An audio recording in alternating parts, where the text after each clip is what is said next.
Élus, imaginez un instant que vous êtes conviés à l'événement le plus prestigieux de l'univers, une célébration dont la grandeur dépasse tout ce que l'œil humain a jamais contemplé. La porte s'ouvre sur une salle illuminée par une lumière éternelle, et là, au centre, se dresse une table de fête immense, dressée avec un soin méticuleux pour un roi. Cette image n'est pas une simple fantaisie, mais la réalité spirituelle tangible que le Créateur a établie pour vous dès la fondation du monde. Pourquoi continueriez-vous à vous satisfaire des miettes tombées d'une table terrestre alors qu'un banquet royal vous attend, préparé par les mains même de l'Éternel? Votre vie a une valeur inestimable aux yeux de Dieu, et ce qu'il a préparé pour vous dépasse infiniment vos rêves les plus fous. Les épreuves que vous traversez actuellement ne sont que l'antichambre de la gloire à venir, le passage obligé vers une destinée remplie de promesses et de délices spirituelles. Le texte de la miniature évoque le festin, un mot qui résonne dans nos cœurs comme une promesse d'abondance, de joie pure et de communion parfaite. Ce n'est pas un repas rapide pris sur le pouce dans l'agitation du quotidien, mais un moment suspendu dans l'éternité où chaque carence est comblée, où chaque blessure est pansée par l'amour divin. Le roi de gloire vous invite à quitter vos vêtements de tristesse pour revêtir l'habit de noces, à déposer vos fardeaux à l'entrée pour goûter à la liberté des enfants de Dieu. Ne laissez pas les distractions de ce monde voler votre place à cette table somptueuse, car le maître de maison vous appelle par votre nom. Il est temps d'ouvrir les yeux de votre cœur pour voir la provision cachée qui était là depuis toujours, attendant le moment de votre réveil spirituel. Abonnez-vous à la chaîne pour plus de révélations divines, appuyez sur le bouton like si cette vidéo vous touche, et laissez vos vœux en commentaire pour partager avec la communauté. La vision de cette table dressée dans le désert de nos vies est une métaphore puissante qui traverse toute l'Écriture pour nous révéler le cœur même de Dieu. Ce n'est pas simplement une question de nourriture physique, mais une représentation visuelle de la provision intégrale que le Seigneur a mise à notre disposition. Dans l'Antiquité, partager un repas était un acte sacré qui scellait des alliances et renforçait des liens indéfectibles entre les convives. De la même manière, cette table immense symbolise l'alliance de paix et de grâce que Dieu a établie avec nous à travers le sacrifice de son Fils bien-aimé. Chaque élément posé sur cette nappe blanche et pure parle d'un aspect différent de la nature divine. Le pain de vie qui nourrit notre esprit affamé, le vin nouveau qui réjouit notre cœur affligé, et les fruits de l'esprit qui apportent la santé à notre âme. Le fait que la table soit déjà dressée indique une action accomplie par Dieu lui-même, indépendamment de nos mérites ou de notre performance religieuse. Nous n'avons pas à supplier pour obtenir des miettes, car le banquet est servi, abondant et gratuit pour tous ceux qui répondent à l'invitation. Cette réalité spirituelle doit transformer notre manière de prier et de vivre au quotidien, en nous faisant passer d'une mentalité de manque à une conscience de plénitude constante. Trop souvent, les croyants se focalisent sur ce qui manque dans leur assiette terrestre, oubliant que la source véritable de leur satisfaction se trouve dans le domaine spirituel. Approcher cette table demande de la foi, celle de croire que Dieu est un bon Père qui prend plaisir à voir ses enfants se régaler de ses bienfaits. La table est le lieu de la rencontre intime, où le bruit du monde s'estompe pour laisser place à la douce voix du Maître qui nous dit « Mange, mon fils, ma fille, tout est prêt pour toi ». C'est une invitation au repos, une cessation des luttes stériles pour mériter un amour qui est offert gracieusement. L'immensité de cette table évoque la grandeur sans borne de la générosité divine, une caractéristique fondamentale de notre Dieu qui ne fait jamais les choses à moitié ou avec mesquinerie. Lorsque l'Éternel dresse la table, ce n'est jamais pour un simple encas, mais pour un festin copieux capable de nourrir une multitude affamée et assoiffée de justice. Cette immensité nous rappelle que les ressources du royaume sont inépuisables et que personne ne risque de manquer de place ou de nourriture spirituelle. Quel que soit le nombre de convives, la grâce de Dieu suffit toujours à couvrir les besoins de tous, avec un surplus impressionnant comme lors de la multiplication des pains. Cette table immense est aussi le signe que Dieu a prévu des places pour nos familles, nos amis, et tous ceux que nous portons dans notre cœur par la prière. Il y a de la place pour chaque nation, chaque tribu et chaque langue, car l'invitation du Père est universelle et inclusive, brisant les barrières culturelles et sociales. L'immensité de la table défie nos logiques humaines limitées qui ont tendance à calculer, à rationner et à craindre la pénurie future. Ici, l'abondance est la norme, la surabondance est le standard du ciel, et la mesure avec laquelle nous recevons est celle de la foi que nous exerçons. En contemplant cette étendue, nous sommes invités à élargir nos espérances et à cesser de limiter le Saint-Esprit par nos petits raisonnements terre à accent grave terre. Votre Dieu est un Dieu de l'excédent, un Père qui ne compte pas ses bienfaits mais qui les dispense avec une largesse royale qui force l'admiration. Si vous avez l'impression que votre vie est étroite, que vos opportunités sont rares, alors levez les yeux vers cette table immense et reconnaissez que votre portion est grande. Le manque que vous ressentez peut-être n'est qu'une illusion de l'ennemi qui cherche à vous cacher la vérité de la provision divine. Cette table est assez grande pour accueillir tous vos rêves, tous vos projets sanctifiés, et toutes les promesses que Dieu a déposées dans votre cœur depuis votre enfance. Le texte mentionne que cette table est dressée pour un roi, ce qui élève considérablement le niveau de notre compréhension spirituelle et de notre dignité en Christ. Être assis à une table royale implique un statut honorifique, une reconnaissance de valeur qui ne dépend pas de notre origine sociale ou de nos accomplissements personnels. Vous n'êtes pas des invités de dernière minute ou des pauvres admissibles par charité, mais vous êtes appelés à siéger en qualité de roi et de sacrificateur dans le royaume de lumière. Dieu vous voit à travers le prisme de son Fils Jésus-Christ, le roi des rois, et il vous accorde le même honneur que celui réservé à l'héritier de toutes choses. Cette vérité doit pénétrer profondément dans notre mentalité et chasser toute forme de complexe d'infériorité qui pourrait nous faire reculer devant une telle grâce. Se voir comme un roi à la table de l'Éternel change radicalement notre posture. Nous marchons la tête haute, non par orgueil, mais par la conscience de notre identité restaurée et de notre héritage glorieux. Les plats servis à cette table ne sont pas des restes réchauffés, mais des mets de choix, dignes d'une cour céleste, préparés pour satisfaire les palais les plus exigeants. Cela signifie que les bénédictions que Dieu a en réserve pour vous sont de qualité supérieure, raffinées et parfaitement adaptées à votre statut d'enfant du grand roi. Le monde peut vous traiter avec mépris ou indifférence, mais aux yeux de Dieu, vous êtes une personne de distinction, un joyau précieux pour lequel il a payé le prix ultime. Prendre place à cette table exige donc de revêtir les habits de fête, c'est-à-dire la justice de Christ, et de laisser à la porte les vêtements sales de la culpabilité et de l'autocondamnation.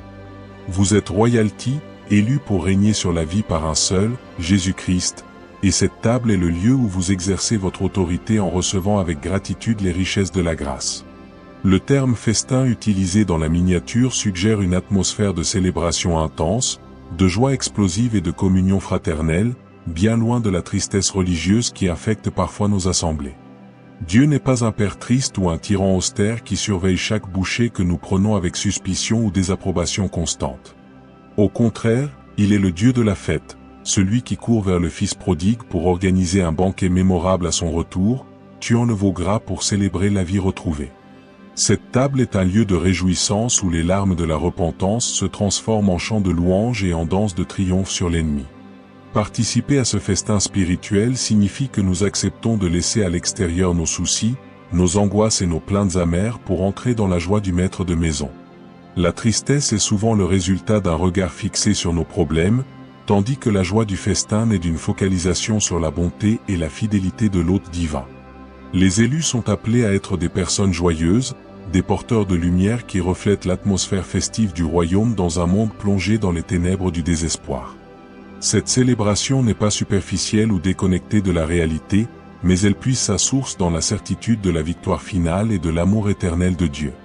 Même au milieu des épreuves, la foi nous permet de goûter par avance aux délices de cette fête, nous donnant la force de persévérer avec un sourire d'espérance. Le festin est l'antidote divin à la dépression, à la morosité et à l'esprit de lourdeur qui cherche à écraser l'âme humaine. En nous approchant de la table, nous nous alignons sur la fréquence du ciel, une fréquence de louange, de gratitude et d'allégresse qui chasse les ténèbres et qui attire la présence de Dieu. Il est essentiel de distinguer la table dressée par Dieu des tables auxquelles le monde nous invite constamment à nous asseoir pour notre propre perte.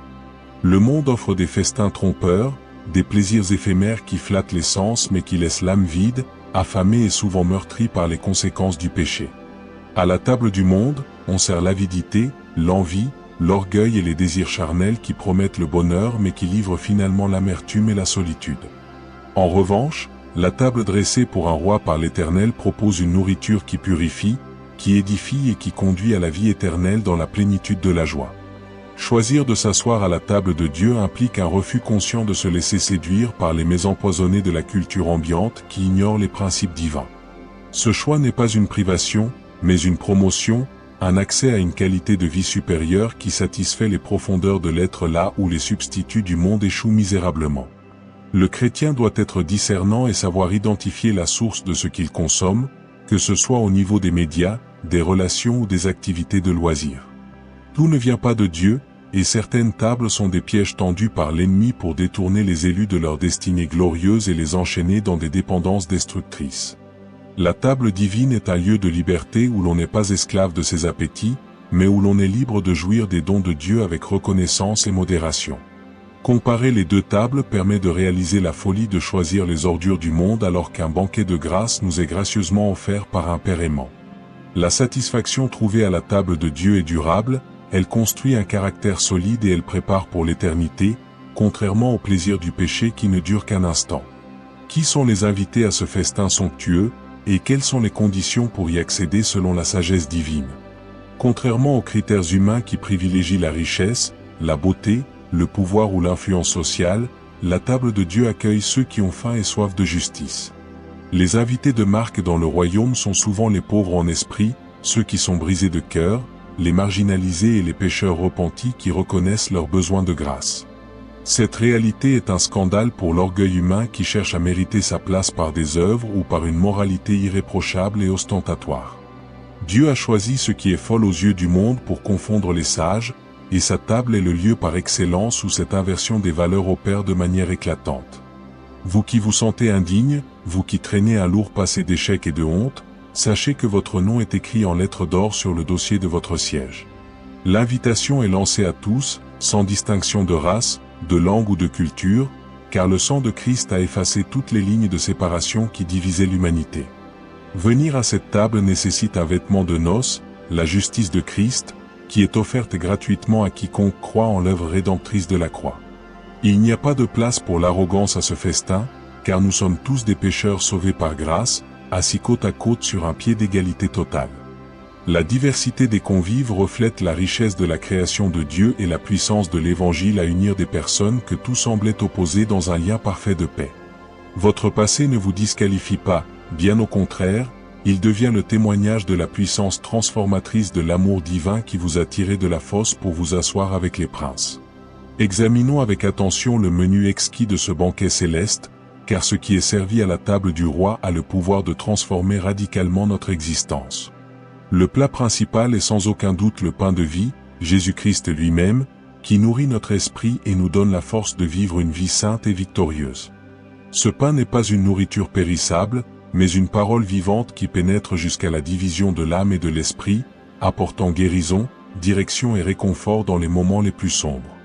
Ensuite, la coupe est remplie du vin nouveau du royaume, symbole de la joie surnaturelle que le monde ne peut ni donner ni reprendre, une allégresse qui jaillit comme une source intarissable au plus profond de notre être. Le menu comprend également des fruits délicieux, l'amour, la paix, la patience, la bonté, la bénignité, la fidélité, la douceur et la tempérance, qui sont les saveurs distinctives du caractère de Christ en nous. Chaque bouchée de cette nourriture spirituelle construit notre foi, fortifie notre espérance et aiguise notre discernement face aux pièges de l'adversaire. Contrairement à la malbouffe spirituelle que proposent certaines doctrines modernes, la table de Dieu offre une nourriture solide, substantielle et parfaitement équilibrée pour la croissance du chrétien. En nous nourrissant régulièrement de la parole et de la communion avec le Saint-Esprit, nous développons une santé spirituelle robuste capable de résister aux infections du péché et du doute. Ce menu est adapté à nos besoins spécifiques. Dieu sait exactement de quoi notre âme a besoin pour guérir, pour grandir et pour porter du fruit durable. Ne négligeons pas ce menu divin pour des substituts vides, mais appliquons-nous à déguster chaque promesse, chaque enseignement et chaque moment de présence comme un mets précieux offert par le Père. L'atmosphère qui règne autour de cette table immense est marquée par une paix qui surpasse toute intelligence, une tranquillité profonde qui contraste violemment avec l'agitation frénétique de notre époque. S'asseoir à la table de Dieu, c'est entrer dans une zone de repos, un sanctuaire où les vagues de la vie ne peuvent pas briser la sérénité de l'âme ancrée en Christ. Le monde moderne est une cacophonie de bruit, de sollicitations incessantes et de stress permanent qui épuisent les réserves émotionnelles et physiques des individus. Mais à la table du roi, le calme est restauré, permettant aux convives de retrouver ses sens spirituels et d'entendre la voix douce et subtile de l'Éternel. Cette paix n'est pas l'absence de problèmes extérieurs, mais une assurance intérieure que le Dieu Tout-Puissant contrôle toutes choses et travaille pour le bien de ceux qu'il aime. Le texte le festin implique un temps suspendu, un moment où l'on cesse de lutter pour ses propres forces pour s'appuyer sur la toute-puissance divine. En nous asseyant, nous adoptons la position du vainqueur qui a remis ses batailles entre les mains du Seigneur des armées, confiance absolue en sa capacité à délivrer. Cette atmosphère de paix est contagieuse et devrait caractériser notre foyer, notre lieu de travail et tous les lieux où nous avons le privilège de porter la présence de Dieu. Les élus sont appelés à être des artisans de paix, en transplantant l'atmosphère du festin céleste dans leur environnement quotidien souvent hostile et stressant. Pour maintenir cette paix, il faut refuser de se laisser emporter par les courants de peur et d'anxiété qui submergent la société, en gardant les yeux fixés sur le chef qui préside au banquet. La paix est un mets délicat qui se savoure dans la confiance et la gratitude, une tranquillité d'esprit qui vaut plus que toutes les richesses du monde. L'un des obstacles majeurs qui empêche de nombreux croyants de profiter pleinement du festin est le sentiment persistant d'indignité et de culpabilité qui ronge leur conscience. Combien de fois avons-nous entendu la voix menteuse de l'accusateur nous souffler que nous ne méritons pas d'être à cette table, que nos fautes sont trop nombreuses pour être pardonnées? Pourtant, la nature même de la grâce divine est d'inviter ceux qui ne méritent pas, car si nous méritions l'invitation, ce ne serait plus de la grâce mais une dette que Dieu devrait nous payer.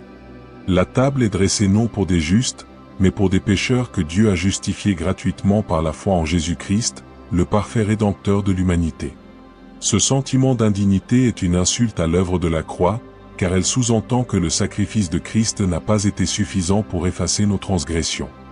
Dieu vous voit à travers le filtre du sang de l'agneau, vous déclarant juste, saint et acceptable dans le bien-aimé, sans tache ni ride ni rien de semblable. Il est donc impératif de renouveler notre intelligence avec cette vérité libératrice et de chasser les pensées de autocondamnation qui tentent de nous faire fuir la présence du roi. Votre place est acquise, payée au prix fort, et personne ne peut vous la retirer tant que vous choisissez de demeurer dans la foi et l'obéissance. Approchons-nous donc avec assurance du trône de la grâce pour obtenir miséricorde et trouver grâce, en temps opportun, pour nous aider dans nos besoins.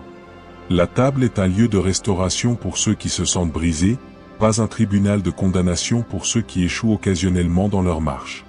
Rejeter le complexe d'indignité, c'est accepter l'invitation royale et s'asseoir avec la dignité d'un enfant bien-aimé du Père des Lumières.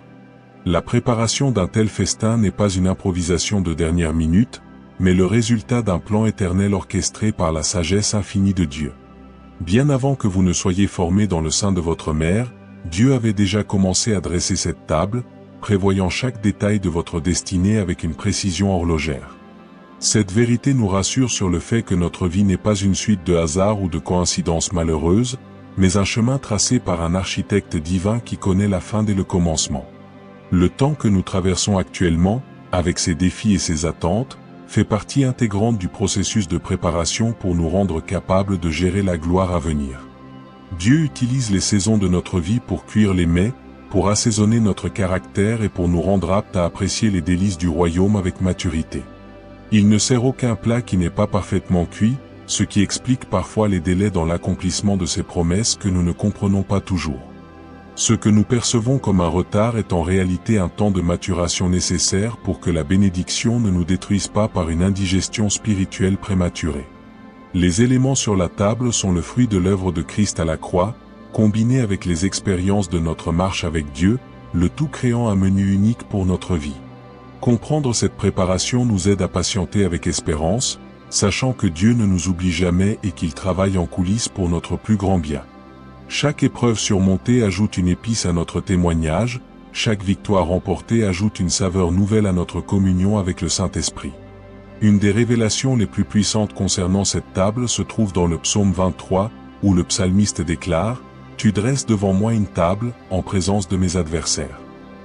Cela signifie que le festin divin n'est pas servi dans un bunker isolé, mais juste à côté de nos ennemis, sous leurs yeux furieux mais impuissants. Cette image est extraordinairement libératrice pour le croyant qui se sent souvent harcelé par l'opposition, la critique ou les attaques spirituelles de l'ennemi. Dieu ne nous promet pas une vie sans adversaire, mais il nous promet une victoire totale sur eux en nous donnant la capacité de festoyer pendant qu'ils regardent.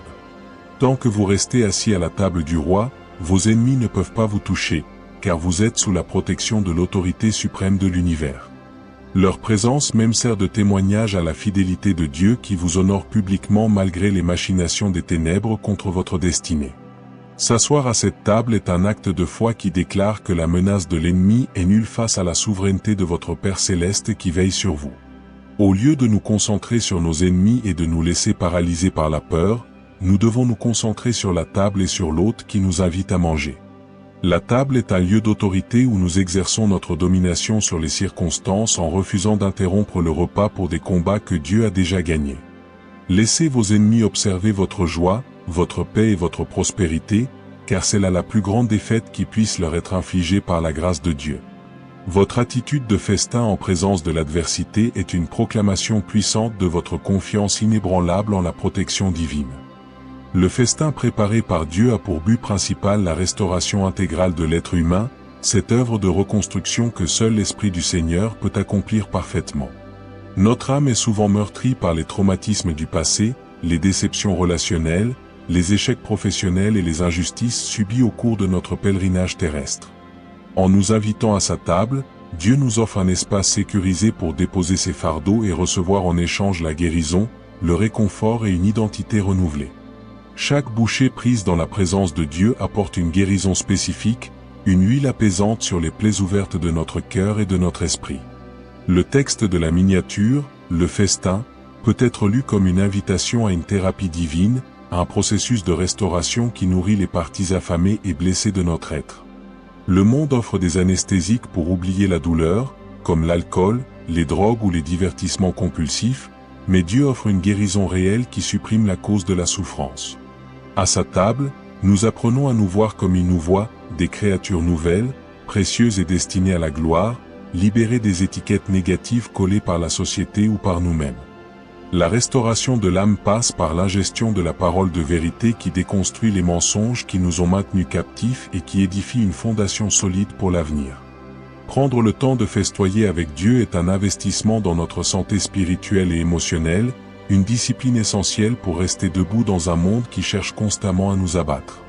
Les élus sont des candidats parfaits pour cette restauration car ils ont l'oreille ouverte aux instructions du berger qui conduit leur âme vers des eaux paisibles et restauratrices. La table du Seigneur est fondamentalement un lieu d'alliance, un point de rencontre où les relations sont scellées et où les engagements sont pris avec solennité et joie. Dans la Bible, chaque fois qu'il y a un repas important, il y a une alliance qui est confirmée ou célébrée, comme lors de la Pâque en Égypte ou de la scène dans le grenier. Ce festin immense nous rappelle que nous sommes en alliance avec le Dieu vivant, un engagement irréversible qui garantit sa fidélité envers nous pour l'éternité. Cette alliance n'est pas basée sur notre performance, mais sur le sang précieux de Jésus-Christ, le garant d'une meilleure alliance fondée sur de meilleures promesses. S'asseoir à cette table signifie que nous acceptons les termes de cette alliance. Nous renonçons au péché, nous nous soumettons à sa seigneurie, et nous recevons sa vie abondante en héritage. La communion que nous avons autour de cette table est le signe le plus fort de notre appartenance à la famille de Dieu, une marque d'appartenance qui nous distingue du monde.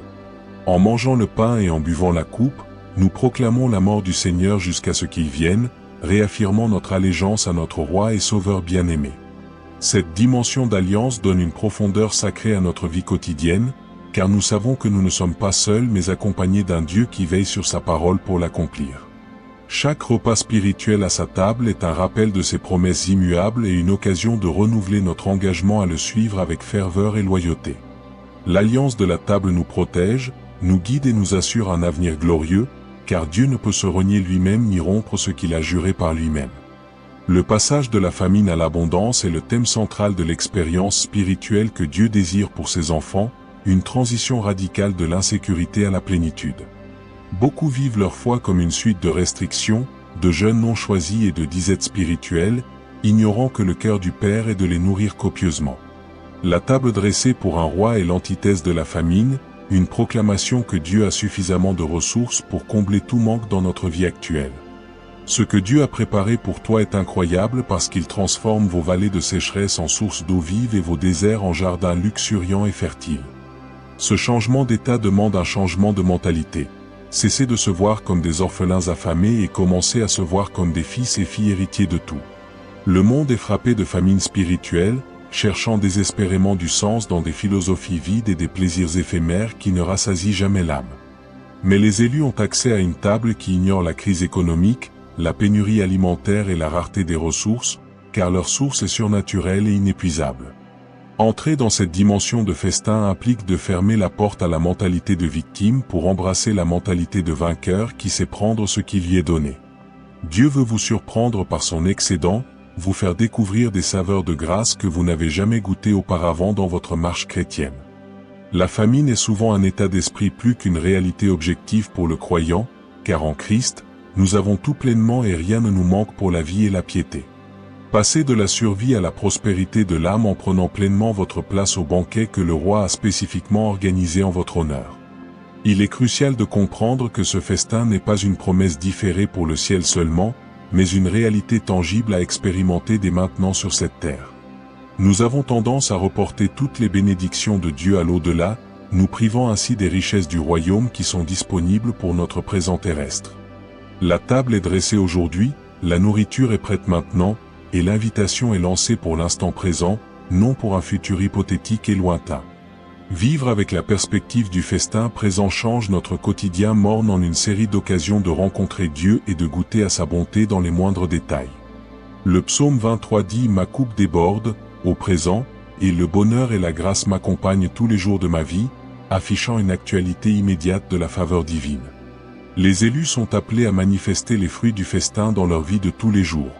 L'amour dans leur couple, la patience au travail, la générosité envers les pauvres et la joie dans les épreuves.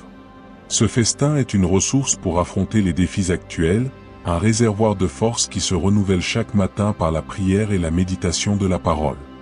Ne regardez pas le passé avec nostalgie ni le futur avec anxiété, mais savourez le pain de la présence de Dieu à l'instant même où vous respirez et existez. Le royaume de Dieu est au milieu de nous, et sa table est accessible par la foi à chaque seconde de notre existence, attendant que nous levions les yeux pour la voir. Faire de chaque jour un festin spirituel est le secret d'une vie chrétienne épanouie et rayonnante, qui témoigne de la réalité d'un Dieu qui intervient dans l'histoire humaine. La grâce reçue à cette table immense n'est pas destinée à être gardée jalousement pour soi-même, mais elle doit couler vers l'extérieur pour nourrir une humanité mourante de faim. Le texte « Le festin » implique une abondance telle que nous ne pouvons pas tout consommer seuls, nous obligeant naturellement à inviter d'autres convives à partager nos bénédictions. Les élus sont des distributeurs de grâce, des intendants du banquet royal qui ont pour mission d'étendre la table pour qu'elle accueille de nouveaux affamés de justice. Témoigner de l'Évangile, c'est simplement dire aux autres que la table est dressée et qu'il y a une place pour eux, qu'ils ne sont pas obligés de mourir de faim dans leur solitude. Partager le festin signifie pardonner à ceux qui nous ont offensés, donner à ceux qui sont dans le besoin, et encourager ceux qui sont abattus par les épreuves de la vie. Notre vie doit être une invitation permanente au festin divin, une odeur de vie pour ceux qui cherchent désespérément un sens à leur existence terrestre. L'égoïsme spirituel est une contradiction, car celui qui a vraiment goûté à l'amour de Dieu ne peut s'empêcher de vouloir que d'autres expérimentent cette même joie indicible. En ouvrant notre cœur et notre maison pour partager les bienfaits reçus, nous devenons des collaborateurs de Dieu dans l'extension de son royaume sur la terre. La table de Dieu est assez grande pour tout le monde, et notre joie sera complète lorsque nous verrons nos proches, nos voisins et nos collègues s'asseoir à leur côté pour festoyer ensemble. Être un convive fidèle, c'est aussi devenir un serviteur zélé qui s'assure que personne n'est laissé de côté dans le banquet de la grâce souveraine. Le festin est non seulement un lieu de nourriture, mais aussi un lieu d'instruction, une école de sagesse où le maître enseigne ses convives pendant le repas. Jésus a souvent utilisé les repas pour transmettre des enseignements profonds, profitant de l'intimité et de la détente du moment pour révéler les mystères du royaume. À la table dressée pour un roi, nous venons écouter la voix de l'Éternel, recevoir ses directives et ajuster notre vie selon ses principes éternels de justice. Le Saint-Esprit est le conseiller parfait qui nous guide dans toute la vérité, nous expliquant les Écritures et nous montrant comment les appliquer concrètement à nos situations modernes. S'asseoir à cette table demande une posture d'écoute active, un cœur ouvert et disponible pour recevoir la correction, l'encouragement ou l'avertissement nécessaire à notre croissance. La sagesse qui est servie à ce banquet est supérieure à toute philosophie humaine, car elle provient de la source même de l'intelligence et de la connaissance divine. Les élus ont le privilège d'avoir accès aux pensées de Dieu, des pensées de paix et non de malheur, pour donner un avenir et de l'espérance à leur chemin. L'instruction reçue à la table nous équipait pour les batailles extérieures, nous donnant des stratégies divines pour vaincre les obstacles et pour prospérer dans nos entreprises sanctifiées. Ne négligeons pas l'enseignement du Seigneur, mais demandons-lui de nous ouvrir l'intelligence pour comprendre sa parole et pour marcher dans ses voies avec une assurance inébranlable. Chaque repas spirituel est une opportunité d'apprendre quelque chose de nouveau sur Dieu, sur nous-mêmes et sur la mission qu'il nous a confiée ici-bas. Pour s'asseoir dignement à cette table royale, il est impératif de revêtir l'habit de fête que Dieu fournit lui-même à ses invités, un vêtement de lumière et de pureté. Ce vêtement représente la justice de Christ qui nous est imputée au moment de notre conversion, couvrant notre nudité spirituelle et nous rendant présentables devant la majesté divine. Le texte de la miniature évoque un cadre royal, ce qui implique un code vestimentaire spirituel qui exclut les haillons du péché et les habits souillés de la vieille nature. Revêtir cette robe signifie abandonner les anciennes pratiques, les mauvaises habitudes et les mentalités du monde pour embrasser une nouvelle identité en Christ. La sanctification est le processus par lequel nous gardons ce vêtement propre et sans tache, en nous éloignant de tout ce qui pourrait souiller notre communion avec le Roi.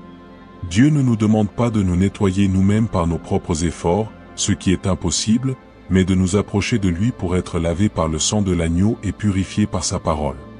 L'habit de noces est indispensable pour rester à la table, car personne ne peut participer au festin avec un cœur double ou avec une vie cachée dans les ténèbres du péché. Ce vêtement est aussi une protection contre le froid du monde et contre les brûlures des jugements, nous gardant au chaud dans l'amour du Père. Soyez donc vigilants sur votre conduite, non par crainte servile, mais par amour pour celui qui vous a invité à sa table d'honneur et qui vous a fait l'honneur de sa présence. La beauté de ce vêtement intérieur reflète la gloire de Dieu et attire le respect même de la part de ceux qui ne partagent pas encore notre foi en Jésus-Christ. La joie est l'un des fruits les plus savoureux servis à cette table immense, et elle constitue une force vitale pour le croyant engagé dans une marche quotidienne avec Dieu. Néhémie a proclamé que la joie de l'Éternel est votre force, une vérité qui prend tout son sens lorsque nous la connectons à l'expérience du festin divin. Sans cette joie surnaturelle, la vie chrétienne peut devenir une lourde charge de règles et d'obligations, une religion morte qui épuise l'âme au lieu de la revigorer. La table de Dieu est un lieu de rafraîchissement où la tristesse est remplacée par le chant, où le deuil se transforme en danse, et où le désespoir laisse place à une espérance vivante. Cette joie n'est pas une émotion superficielle dépendante des circonstances favorables, mais un état d'esprit ancré dans la certitude de l'amour de Dieu et de ses promesses. En festoyant avec le Roi, nous chargeons nos batteries spirituelles, nous remplissons notre réservoir d'allégresse qui nous permettra de traverser les vallées de l'ombre de la mort avec courage. L'ennemi cherche constamment à voler notre joie, car il sait que c'est notre force, mais la présence de Dieu à la table est un rempart inexpugnable contre le vol spirituel. Cultiver la joie par la reconnaissance, la louange et la communion fraternelle est un choix sage qui maintient notre vie spirituelle en bonne santé et dynamique. Les élus sont reconnus par leur joie, une signature divine qui les distingue dans un monde de plus en plus sombre et dépressif. Ne laissez personne vous voler votre part de joie au festin, car elle vous revient de droit en tant qu'héritier de la promesse et enfant du Roi des rois. Adopter une mentalité de festin change radicalement notre approche de la vie, transformant les obstacles en opportunités de voir la gloire de Dieu se manifester. Au lieu de voir la vie comme une série de combats constants et épuisants, le croyant qui vit à la table de Dieu voit chaque jour comme un nouveau plat à savourer avec foi. Cette mentalité est celle du repos, une confiance absolue que le Roi gère les affaires du royaume pendant que nous jouissons de sa provision et de sa protection. Elle refuse de s'inquiéter pour le lendemain, sachant que le Père connaît nos besoins et qu'il a déjà préparé la manne pour chaque journée de notre existence. La mentalité de festin nous libère de l'esclavage de la performance et du résultat, pour nous faire entrer dans la liberté de la relation et de la communion intime avec le Saint-Esprit. Nous ne travaillons plus pour obtenir l'approbation de Dieu, mais nous travaillons à partir de son approbation déjà acquise, une motivation totalement différente et bien plus puissante. Cette perspective nous permet de garder le sourire même sous la pression, de rester calme dans la tempête, et de bénir ceux qui nous maudissent, car nous sommes rassasiés par l'amour de Dieu. Les élus doivent s'exercer à cette pensée du royaume, rejetant les pensées de pauvreté, de maladie et d'échec pour les remplacer par les pensées d'abondance, de santé et de victoire. Votre vie est une fête permanente aux yeux de Dieu, et il désire que vous viviez cette réalité sur la terre comme elle l'est au ciel. Changez votre lunette pour voir le festin au milieu de la famine, et vous verrez votre existence se transformer de l'intérieur vers l'extérieur d'une manière prodigieuse. La perspective éternelle de ce festin nous rappelle que ce que nous vivons ici-bas n'est que l'esquisse de la gloire qui nous attend dans l'au-delà avec le Père. La Bible parle des noces de l'agneau comme le festin ultime, le moment où l'Église sera définitivement unie à son époux dans une célébration sans fin. Chaque fois que nous nous approchons de la table spirituelle sur terre, nous anticipons ce grand rassemblement, nous entraînant pour l'éternité par la foi et l'espérance. Cette dimension éternelle donne une profondeur incommensurable à notre vie actuelle, car nous savons que nos choix ont des conséquences qui dépassent le temps présent. Les élus sont des êtres éternels, et leur appétit pour les choses spirituelles devrait refléter leur destinée finale qui est de régner éternellement avec Christ. La table dressée pour un roi est un avant-goût du ciel, une prise de gage de l'héritage incorruptible qui nous est réservé dans les cieux. Vivre avec cette conscience nous aide à relativiser les souffrances du temps présent, qui ne sont pas dignes d'être comparées à la gloire à venir qui sera révélée en nous. Le festin éternel nous attend, et rien ne peut nous en priver si nous demeurons fermes dans la foi et attachés à l'évangile de notre salut. Cette espérance est une ancre pour l'âme, sûre et solide, qui nous permet de tenir ferme dans les vagues agitées de la vie terrestre. En cultivant une faim pour les réalités célestes, nous nous préparons à goûter aux délices infinies de la présence de Dieu pour l'éternité, là où il n'y a plus ni larmes, ni deuil, ni cris, ni douleur. En conclusion de ce développement spirituel, l'appel urgent est de cesser de marcher en cercle pour finalement prendre place à la table qui vous est destinée par grâce. La table est prête, les convives sont appelés, et le roi attend votre arrivée pour que la fête commence dans votre vie de manière éclatante. S'asseoir est un acte de foi qui déclare que vous avez fini de lutter par vos propres forces et que vous acceptez de recevoir ce qui vous est offert gratuitement par la grâce. C'est une position de repos et de confiance, une déclaration de dépendance envers un Dieu qui est plus que capable de pourvoir à tous vos besoins selon ses richesses. Ne laissez pas les distractions, les soucis ou les mensonges de l'ennemi vous tenir éloigné de ce lieu de bénédiction et de restauration intégrale. Votre place est marquée, votre nom est gravé, et votre portion est gardée pour vous par un Père qui ne ment jamais et qui honore ses promesses. Le moment est venu de goûter et de voir que l'Éternel est bon, de découvrir par l'expérience personnelle que ce que Dieu a préparé pour toi est réellement incroyable. Levez-vous, secouez la poussière du découragement, et venez festoyer avec joie et reconnaissance au banquet du Roi des Rois qui vous aime d'un amour éternel. L'invitation est lancée, la porte est ouverte, et votre âme affamée sera enfin rassasiée par les délices du ciel accessibles dès maintenant par la foi en Jésus-Christ. Prenez votre place sans plus attendre, car le meilleur de Dieu est à portée de main pour tous ceux qui croient en sa parole et en sa fidélité indéfectible. Chers élus, nous arrivons au terme de ce voyage spirituel magnifique, mais il est crucial de se rappeler que le festin, lui, ne fait que commencer pour chacun de vous qui avez accepté l'invitation du Père. Nous avons parcouru ensemble les différentes facettes de cette table immense dressée par notre Père Céleste, une table qui symbolise l'abondance, la restauration, la joie et la victoire sur tous les ennemis de notre âme. Ce que Dieu a préparé pour vous dépasse tout ce que vous pouvez imaginer avec votre intelligence humaine, et il désire ardemment que vous en profitiez pleinement dès aujourd'hui, dans les moindres recoins de votre vie quotidienne.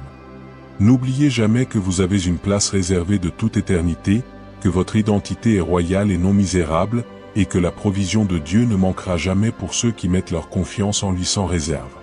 Que cette révélation du festin divin transforme radicalement votre manière de prier, de penser et de vivre, vous poussant à quitter définitivement les régions arides de la famine pour habiter dans les palais luxuriants de la grâce. Maintenez vos yeux fixés sur Jésus, l'auteur et le consommateur de la foi, et ne laissez personne vous voler votre part d'héritage dans le royaume de lumière. Que la paix de Dieu, qui surpasse toute intelligence, garde vos cœurs et vos pensées en Jésus-Christ, et que sa joie soit votre force inébranlable chaque matin de votre vie. Que le Seigneur vous bénisse abondamment dans tous les domaines, qu'il prospère l'œuvre de vos mains, qu'il guérisse vos corps et qu'il vous accorde les désirs de votre cœur conformément à sa volonté parfaite. Nous prions que l'onction du Saint-Esprit vous remplisse de plus en plus chaque jour, que votre foi soit affermie comme le roc, et que vous soyez des colonnes solides dans la maison de Dieu pour cette génération en perdition. Que la faveur de l'Éternel repose sur vous, sur vos familles, sur vos projets professionnels et ministériels, et que vous soyez des canaux de bénédiction partout où le Seigneur vous conduira. Que la lumière de Dieu brille intensément à travers vous pour éclairer ceux qui sont encore dans les ténèbres, les attirant ainsi vers cette même table de salut et de vie éternelle. Soyez bénis, marchez dans la victoire, et sachez que Dieu a un plan merveilleux pour vous. Abonnez-vous si ce n'est pas déjà fait, like cette vidéo, partagez-la avec vos proches, et laissez un commentaire avec vos vœux pour que nous grandissions ensemble dans la foi.